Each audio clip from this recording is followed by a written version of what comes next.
Hello guys. So for today's discussion, I was actually thinking, since I had to continue my discussion on the system design for the local delivery service. Um, Before that, I just actually wanted to discuss some core concepts.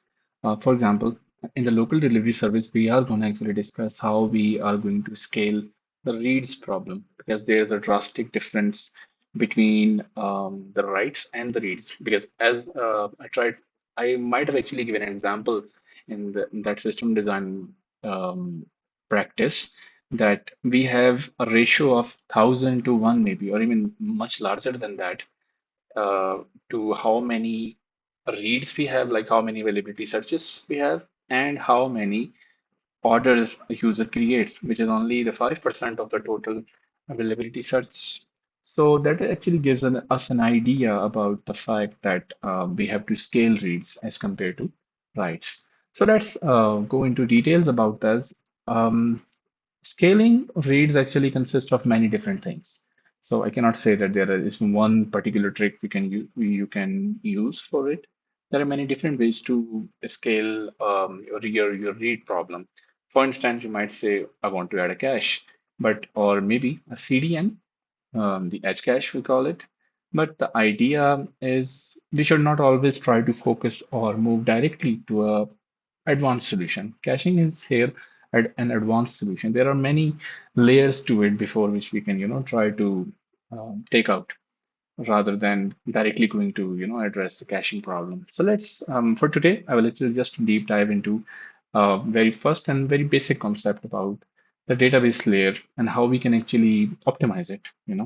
And that actually gets us to the introduction of indexing, how indexing works, how many types of indexing we have. And honestly, I will actually be discussing more about the relational databases, but those indexes actually exist in different non-relational databases as well. So let's deep dive into that and learn about indexing today. So here we have, let me go to the here. Yeah. So why we even need indexing? That is the first question which we might be thinking about it. So before we try to understand why we need even indexing, we have to understand how search or a particular entry when we are retrieving an entry from the database, how it actually works. For that, I will actually set up a very basic example here. So let us suppose it is our database, and our database is actually in our HDD or maybe solid state drive. So SSD, not SDD. And now the concept is if a user queries a particular value from the database, what happens is our query goes to our RAM. And then since there might not be actually pages, pages are actually a place where our database stores particular values. So what our program would do, it is actually will retrieve a particular page, not a particular, I'll explain it, but it will actually retrieve a page into memory, a random access memory, and try to read it. If it does not find that item here, it will actually um, try to look up for another page, and and it goes on. This is actually called as full table scan, or you can also call it as sequential sequential scan. Okay, because we are actually researching, we are searching the whole values. It's just like that you have a book without an index or table of content. You have, if you are trying to find a particular value or a particular keyword or a particular topic, you might have to go through the whole book before you reach a particular page or section in the book where you find that value or the keyword or the topic. So this is actually the sequential or the full table scan, we call it. Now you might say that, buddy, we can still work with the SSDs. They are quite fast, and it's true. They are fast. My 100 milliseconds, I believe, I've heard the number, or I read it somewhere. 100 millisecond might be the time it takes to, retrieve an item from the SSD into the RAM. But if your scale is honestly roundabout in 20,000 transactions or reads per second, honestly, it's not going to help you a lot. So that is where we are actually. proposed with the idea of indexing, why we should index. So now let's try to understand indexing and how it actually works. So index actually allows us to, let's go back to here. I think I might be able to explain it much better here. Indexing is just like the table of content I gave an example before to you.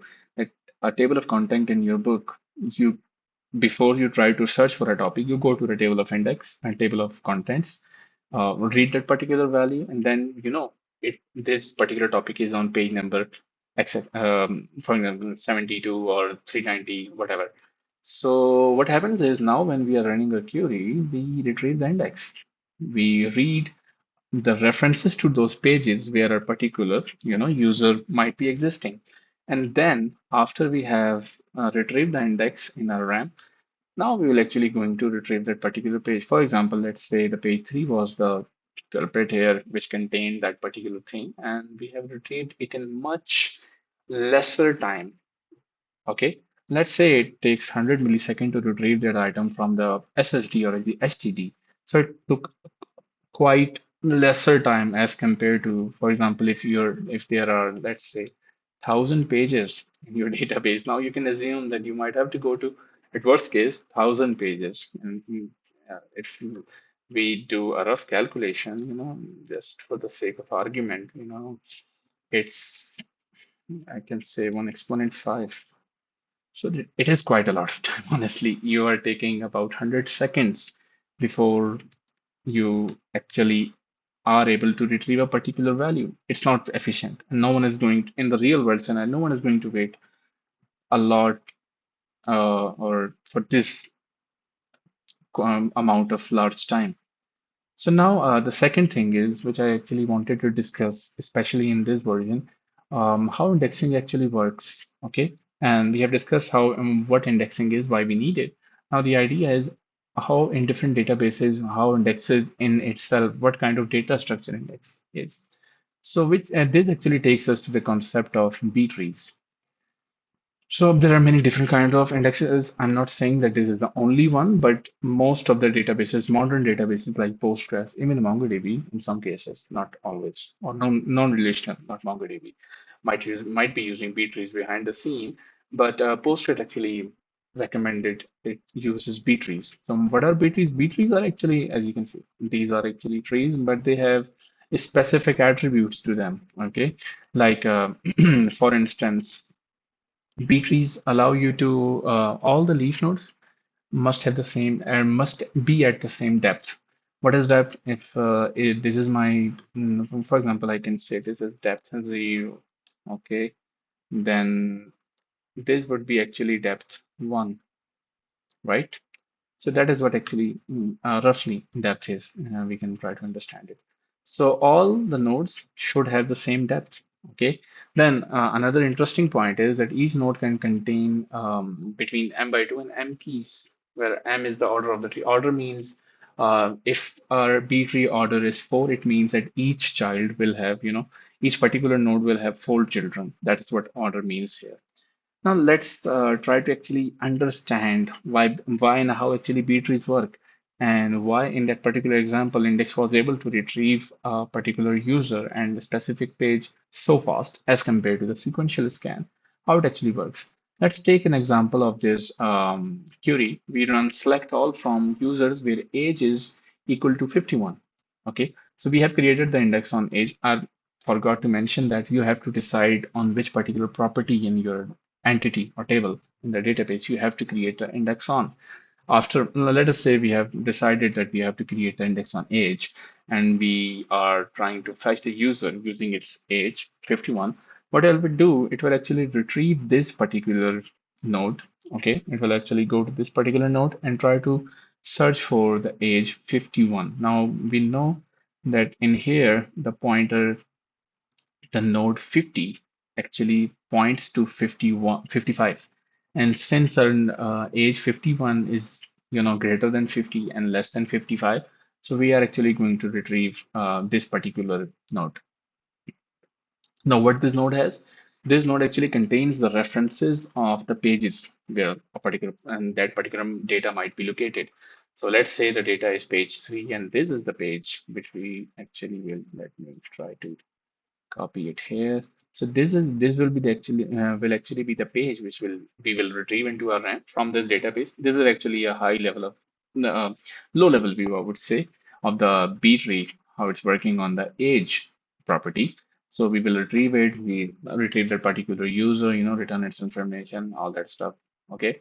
Now B trees also work quite well with range queries. Now you would say how that happens. So let's try to also understand it. Now I'm looking for age greater than or equal to 51. The basic scenario how it would work is we will actually go to 50, and we know that the age 51 is going to be greater, all values greater than 50. We have values until 90, for instance. So we will retrieve all the nodes related to 50 and 90, all of its children. So 55, 67, 91, all of the way to 102. We will retrieve all those pages into a RAM, read them and return the information. So still, it is quite faster than the full table or the sequential scan, right?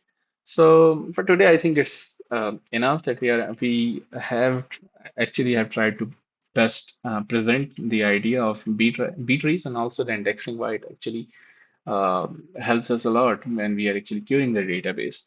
Now this point actually goes back to the idea which I discussed before, that how we are going to scale our reads. So if you are having the problem, I think it would be quite a wise decision before jumping into any advanced stuff, that we try to understand if our, for example, in the modern databases, I've also read it somewhere, I think on the Postgres official website, that they support about 50,000 transactions per second. That is quite a large value, and this query is quite simple. You are only retrieving a particular user's entity, sorry. So it's quite simple query. We do not have any joins and all the complex stuff. So simple queries, Postgres can process about 50,000 at maximum, 50,000 um, reads like these per second. So if you even have applied a good index on the relevant property for your entity, you're doing a good job. No need to complicate the stuff and try to apply, high level and caching and all that stuff.